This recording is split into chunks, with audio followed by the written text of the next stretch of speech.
कला दर्पण न्यूज।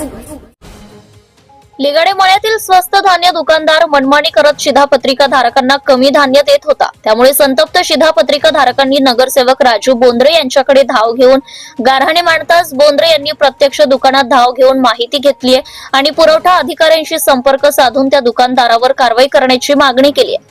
तसेच दुकानदारास नियमानुसार देय असलेले धान्य देण्यास भाग पाडले। दरम्यान नगरसेवक झाल्यावर 2-3 दिवसातच नागरिकांच्या समस्या सोडवण्यासाठी बोंद्रे यांनी प्रयत्न सुरू केल्याने याची भागात चर्चा रंगली आहे। लिगाडे मळ्यातील स्वस्त धान्य दुकानातून मनोज कुंभार यांनी गेल्या महिन्यात शिधापत्रिकेवरील कुटुंबातील व्यक्तीनुसार धान्य न देता कमी धान्य दिले होते। 13 जानेवारीपासून बंद असलेले हे दुकान आज पुन्हा सुरू झाल्यावर प्रत्येक शिधापत्रिकेतील 1-2 व्यक्तीचे धान्य कमी दिले जात होते।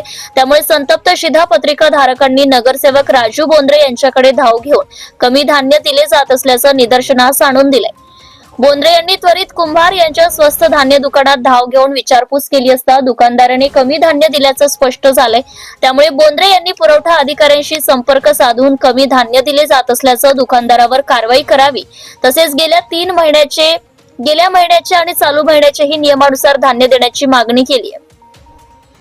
पुरवठा अधिकाऱ्यांनी ज्यांना कमी धान्य दिले आहे त्यांना नियमानुसार धान्य दिले जाईल असं सांगत माहिती घेऊन दुकानदारावर योग्य ती कारवाई करण्याचं आश्वासन दिलंय। दरम्यान महापालिका निवडणूक निकालानंतर सत्काराच्या कार्यक्रमात अडकून न पडता 2 ते 3 दिवसातच बोंद्रे यांनी नागरिकांच्या समस्या जाणून घेऊन त्या सोडवण्यासाठी प्रयत्न सुरू केले आहेत। तसेच स्वस्त धान्य दुकानदारांच्या तक्रारी वाढल्याने प्रत्येक दुकानात तपासणी करणार असल्याचंही बोंद्रे यांनी सांगितलंय।